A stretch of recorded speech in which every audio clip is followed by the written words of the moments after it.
6 মাস পরও গণঅভ্যুত্থানের পক্ষে শক্তিকে ফ্যাসিবাদের দোসরদের হাতে খুন হওয়াকে সরকারের প্রধান ব্যর্থতা বলছেন বৈষম্য বিরোধী ছাত্র নেতারা। বুধবার রাতে শহীদ মিনারে কাশেম খানের জানাজায় অংশ নিয়ে এ মন্তব্য করেন তারা। আর আওয়ামী লীগকে বাংলার মাটিতে নিষিদ্ধ করতে জোর দাবি জানান নাগরিক কমিটির নেতারা। গাজীপুরের ধীরাশ্রমে আকমা মোজাম্মেল হকের বাড়িতে হামলার শিকার কাশেম খানের মৃত্যু হয় ঢাকা মেডিকেলে। বুধবার রাত 9টায় জাতীয় শহীদ মিনারে হয় তার জানাজা। এতে অংশ নেন বৈষম্য বিরোধী ছাত্র আন্দোলন ও নাগরিক কমিটির নেতারা। বলেন, গণঅভ্যুত্থানের 6 মাস পরও ফেসিবাদের দোসরদের হাতে পক্ষের শক্তির খুন হওয়া সরকারের প্রধান ব্যর্থতা। আমাদের এই জুলাই বিপ্লবের সৈনিককে আমাদের আওয়ামী লীগের দোসরদের হাতে আমাদের নিহত হতে হয়, সেটি হচ্ছে আমাদের গণতন্ত্রকামী এবং ফেসিবাদ বিরোধী রাজনৈতিক দলের এটি হচ্ছে আমাদের কালেকটিভ ফেইলিয়র।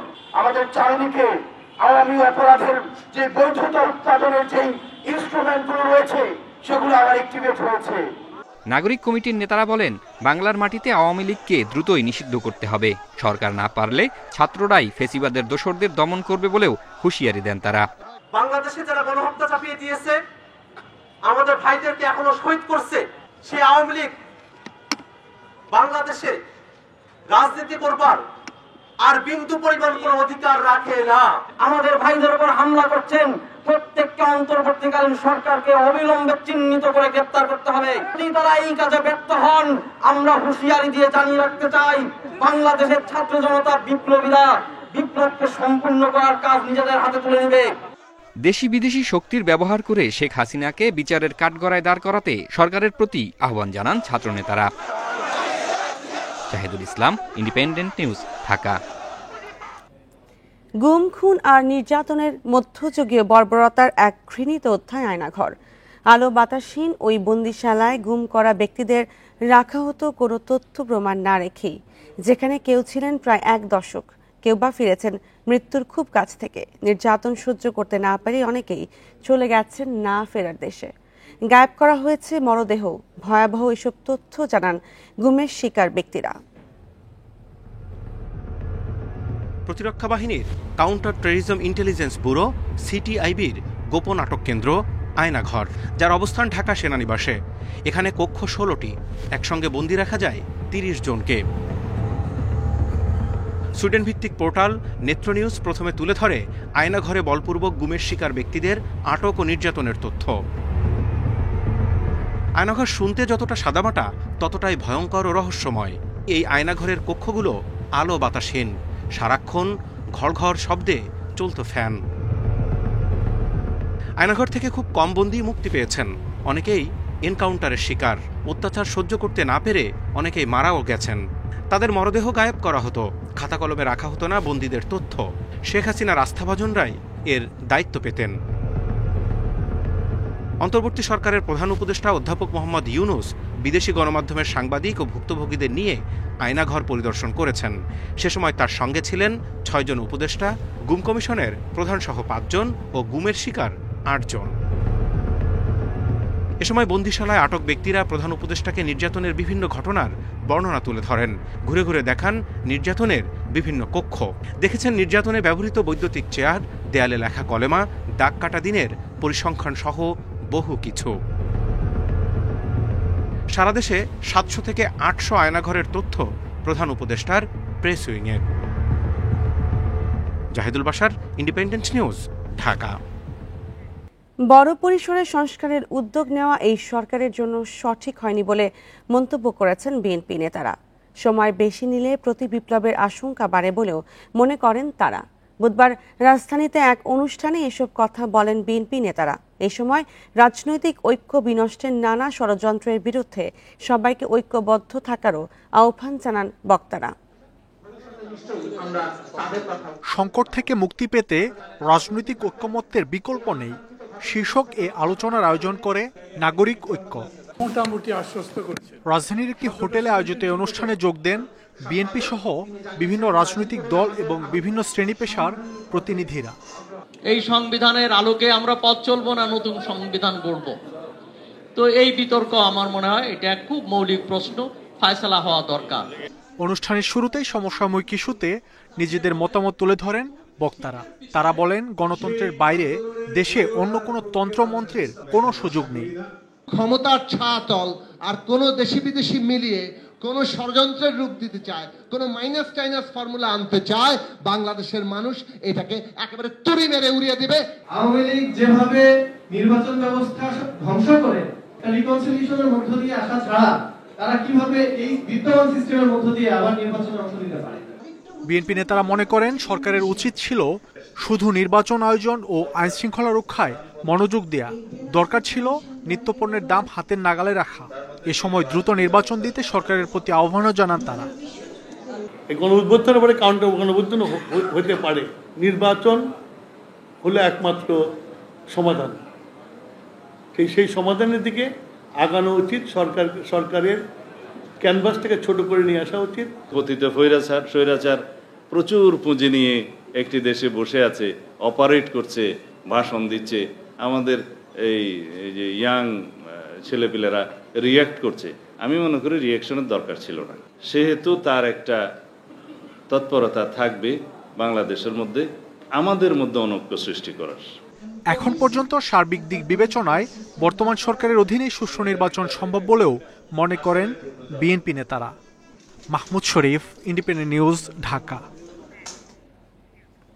বরিশালের কীর্তনখোলা নদীতে ট্রলারে জানালি তেলের ড্রাম বিস্ফোরণে 4 জন দগ্ধ হয়েছে। দগ্ধ 4 জনের 80% পুড়ে গেছে বলে জানিয়েছে চিকিৎসক। বুধবার চাঁদমারির যমুনা অয়েল ডিপো সংলগ্ন এলাকায় এই দুর্ঘটনা ঘটে। স্থানীয়রা জানান, যমুনা পেট্রোল ডিপো থেকে ট্রলারে ড্রাম ভর্তি জ্বালানি তেল ও ব্রয়লার মুরগির খাবার লোড করা হচ্ছিল।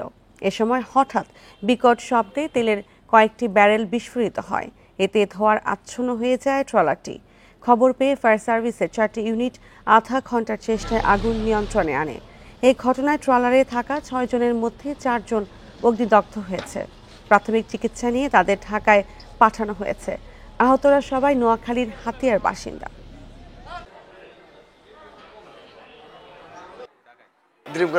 আগুন জ্বলে উঠলো, ঠিক আছে ভাইয়া। তারপর আমি আয়জান কিছুক্ষণ পর নামাজ পড়তে যাবো, ওটা ধরেছি, এর মধ্যে কি লোকজন চিল্লি করতেছে।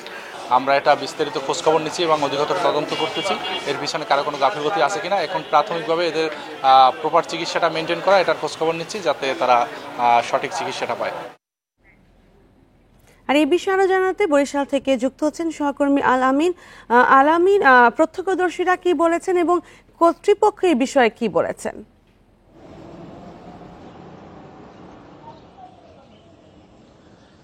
জি, নোয়াখালীর হাতিয়া থেকে এসেছিল একটি ট্রলার যোগে যে যমুনা অয়েলের যে ড্রাম ভর্তি তেলগুলো আসলে নিয়ে যাওয়ার জন্য, এবং সেখানে কিন্তু শুধু তেলের ড্রামই ছিল না, সেখানে কিন্তু ব্রয়লার যে খাবার ফিড সেগুলো কিন্তু ছিল, সেগুলো লোড করা হচ্ছিল। এবং এক পর্যায়ে যারা ওখানে শ্রমিক ছিল তারা যেটি জানিয়েছে যে হঠাৎ একটি বিস্ফোরণের শব্দ হয় এবং সেই বিস্ফোরণের কারণে কিন্তু 4 জন দগ্ধ হয়। 6 জন ছিল, সেই 6 জনের ভিতরে 4 জন কিন্তু ভিতরের দিকে থাকার কারণে কিন্তু তারা দগ্ধ হয়েছে এবং আহত যারা হন তাদেরকে বরিশাল শের-ই-বাংলা মেডিকেল কলেজ হাসপাতালে ভর্তি করা হয় এবং রাতে তাদেরকে উন্নত চিকিৎসার জন্য ঢাকায় প্রেরণ করা হয়েছে। এবং সেখানে চিকিৎসকরা আমাদেরকে জানিয়েছেন যারা আহত হয়েছেন তাদের 80% শরীরের 80% অংশ কিন্তু পুড়ে গেছে এবং তাদেরকে উন্নত চিকিৎসার জন্য ঢাকা প্রেরণ করা হয়েছে।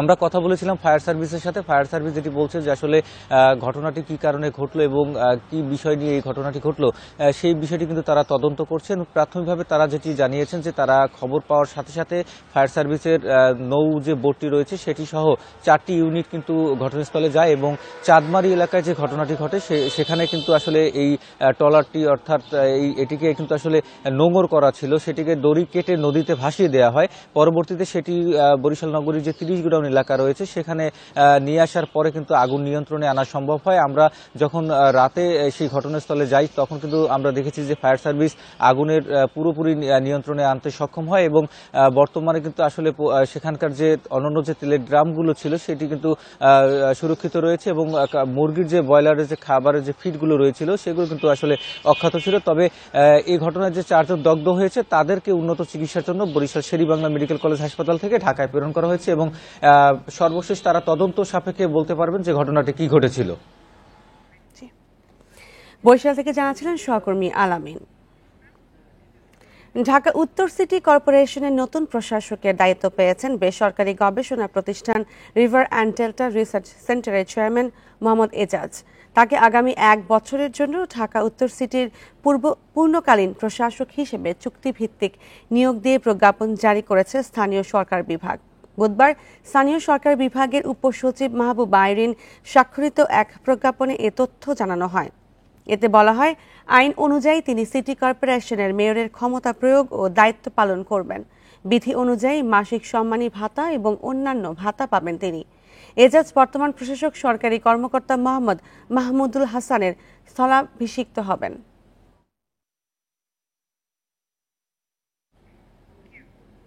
স্বাস্থ্য অধিদপ্তর থেকে অ্যাম্বুলেন্স মিললেও চালক না থাকায় সেবা বঞ্চিত রোগীরা। প্রায় অর্ধ কোটি টাকায় কেনা এক একটি অ্যাম্বুলেন্স পড়ে আছে বছরের পর বছর। চাঁদপুরের 3 উপজেলা স্বাস্থ্য কমপ্লেক্সে মোট 4টি অ্যাম্বুলেন্স কোনো কাজেই আসছে না। বিভাগীয় কার্যালয় ও স্বাস্থ্য অধিদপ্তরের চালকের জন্য আবেদন হলেও এখনও নিয়োগ হয়নি, জানালেন সিভিল সার্জন। চাঁদপুরের হাজীগঞ্জ, কচুয়া ও মতলব দক্ষিণ উপজেলা স্বাস্থ্য কমপ্লেক্সে রয়েছে মোট 4টি অ্যাম্বুলেন্স। তবে চালক না থাকায় দীর্ঘদিন ধরে কোনো কাজে আসছে না এসব যান।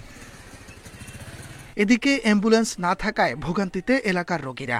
সরকারি অ্যাম্বুলেন্স না পাওয়ায় জটিল রোগীকে ঢাকা বা কুমিল্লা নিতে চড়া দামে বেসরকারি অ্যাম্বুলেন্স ভাড়া করতে হচ্ছে তাদের। যেমন বাইক অ্যাক্সিডেন্ট বা সড়ক দুর্ঘটনা যে রোগীগুলো আসে তখন অ্যাম্বুলেন্সের ডাক পড়ে, তখন সরকারি যে অ্যাম্বুলেন্সটা থাকে ওটা যদি ড্রাইভার উপস্থিত থাকে ড্রাইভার দেওয়া যায়। অ্যাম্বুলেন্সটা আছে আমাদের, কিন্তু ড্রাইভার না থাকাতে রোগীদের অনেক ভোগান্তিতে পড়তে হচ্ছে। হাজীগঞ্জ স্বাস্থ্য কমপ্লেক্সে 5 বছর, কচুয়ায় 3 বছর এবং মতলবে 1.5 বছর ধরে পড়ে আছে মোট 4টি উন্নত মানের অ্যাম্বুলেন্স। ব্যবহার না হওয়ায় নষ্ট হচ্ছে যন্ত্রপাতি। সেবা কার্যক্রম বন্ধ, এখন অ্যাম্বুলেন্স চলে না। আমাদের আউটসোর্সিং ড্রাইভার আছে, ওনাদের দিয়ে মাঝে মাঝে চালানো হয়। চালক নিয়োগ চেয়ে চট্টগ্রাম বিভাগীয় কার্যালয় ও স্বাস্থ্য অধিদপ্তরে প্রস্তাবনা পাঠানো হয়েছে, জানালেন সিভিল সার্জন।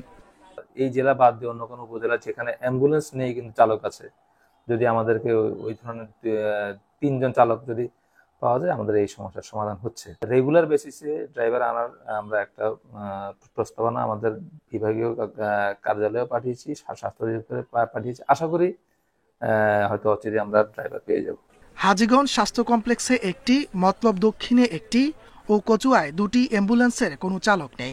সেবা নিশ্চিতে এসব হাসপাতালে দ্রুত চালক নিয়োগের দাবি এলাকাবাসীর।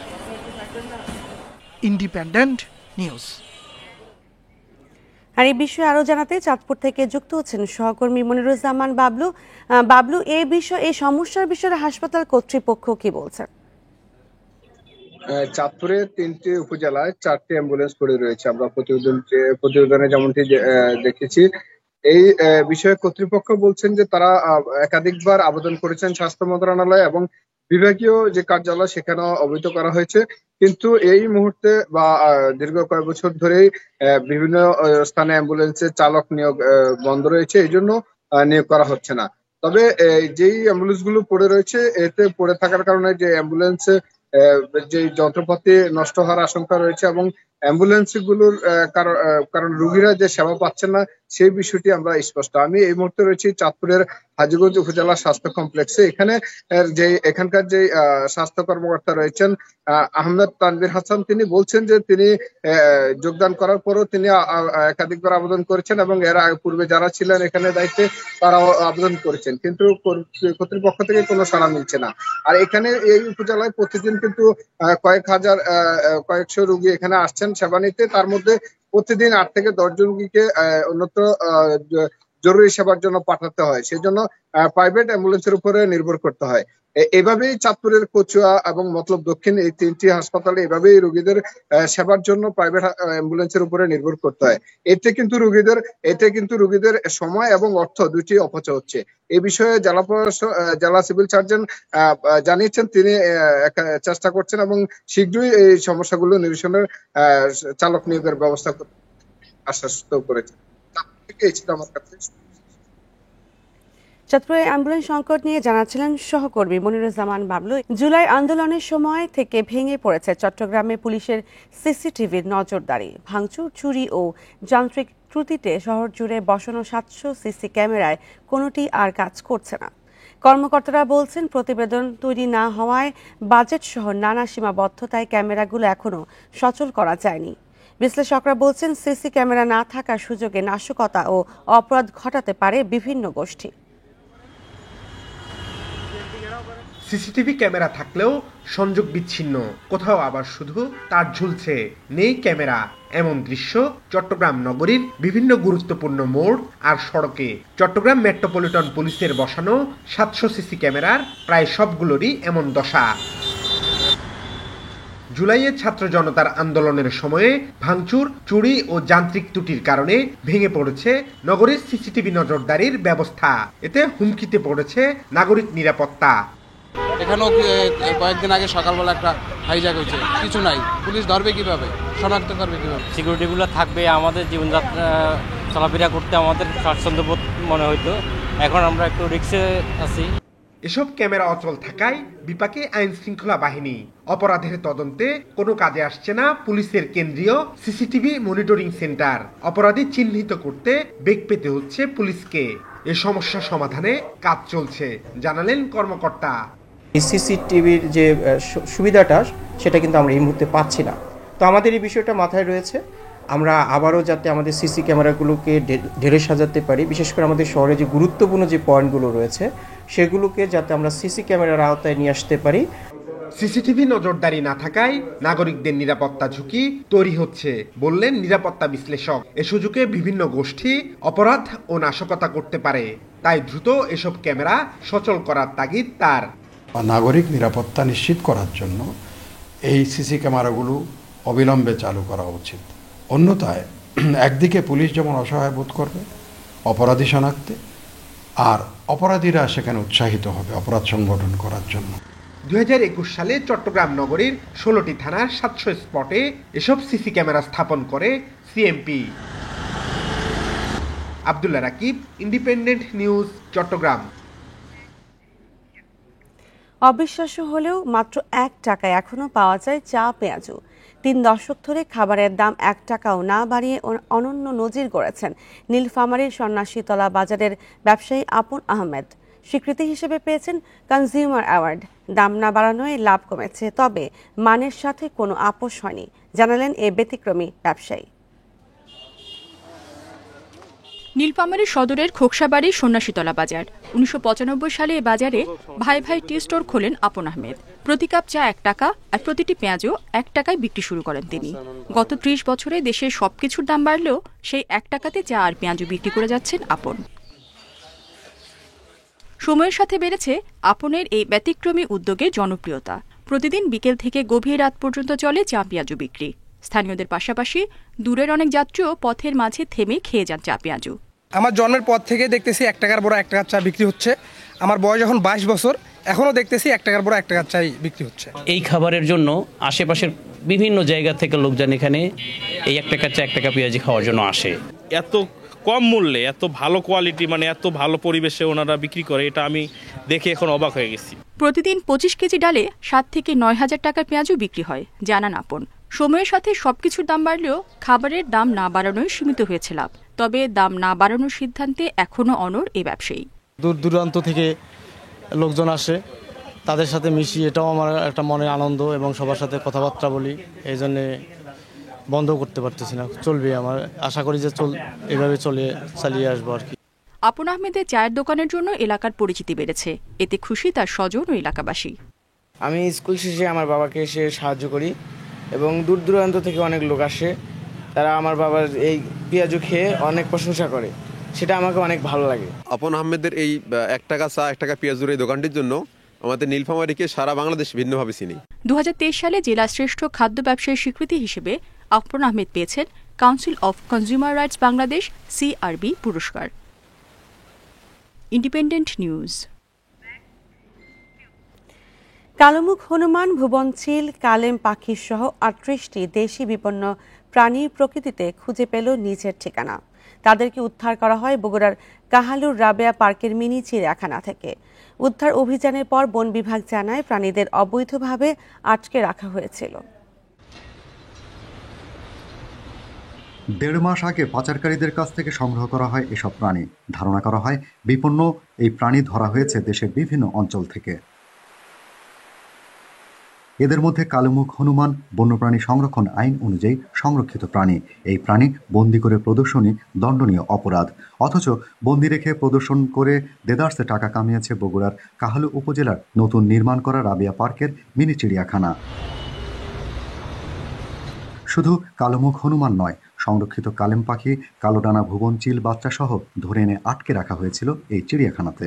এই প্রাণীগুলো আমরা এভাবে জানি না যে এগুলোরও কাগজ করতে হবে। আমরা জানি শুধুমাত্র হরিণের কাগজ করতে হবে, আমরা হরিণের কাগজ জমা দিছি। বন্যপ্রাণী অপরাধ দমন ইউনিট বুধবার বিকেলে অভিযান চালায় এই মিনি চিড়িয়াখানায়। 2টি হনুমান ছানা সহ 3টি ভুবনচিল, 4টি ডাহুক, 1টি পাতিসরালি, 4টি বেগুনি কালেম, ঘুঘু টিয়া সহ 38টি দেশীয় বিপন্ন প্রায় প্রাণী উদ্ধার হয়। যিনি কর্তৃপক্ষ আছেন তার উচিত ছিল এগুলো জেনে শুনে কাজ করা। যেহেতু সে জানেন না, এই অজুহাত যদি দিয়ে থাকেন তাহলে আমি মনে করবো যে তিনি এত বড় একটা পার্ক তৈরি করে বিনোদন দেওয়ার মতো যোগ্যতা রাখেন কিনা সন্দেহ আছেন। এবং অবশ্যই বন্যপ্রাণী সংরক্ষণ নিরাপত্তা আইন অনুসারে তিনি লঙ্ঘন করেছেন এবং আইন অনুসারে তার সাজা পাওয়া উচিত। পার্কের মালিক আনিসুর রহমানের বিরুদ্ধে বন্যপ্রাণী অপরাধ আইনে মামলা হয়েছে। বন্যপ্রাণী পাচার করে সেই পাচারকারীদের কাছ থেকে সে কিন্তু ওই বন্যপ্রাণীগুলো ক্রয় করেছে। সুতরাং আমাদের মামলাটা কিন্তু বন্যপ্রাণী সংরক্ষণ নিরাপত্তা আইনের ধারা 6 এবং ধারা 34 খ অনুযায়ী শাস্তিযোগ্য অপরাধ, এবং এই ধারা অনুযায়ী আপনার 1 বছরের কারাদণ্ড এবং আপনার 50,000 টাকা জরিমানার বিধান রয়েছে। মিনি চিড়িয়াখানা থেকে উদ্ধার করা প্রাণীদের প্রকৃতিতে মুক্ত করে দেয়া হয়। Shahriar Anirban, Independent News, Bogura. আর এই ছিল এখনকার সংবাদ ইন্ডিপেন্ডেন্ট টেলিভিশনের সব খবর। বিস্তারিত জানতে চোখ রাখুন ফেসবুক, ইউটিউব ও এক্সে। ধন্যবাদ সবাইকে।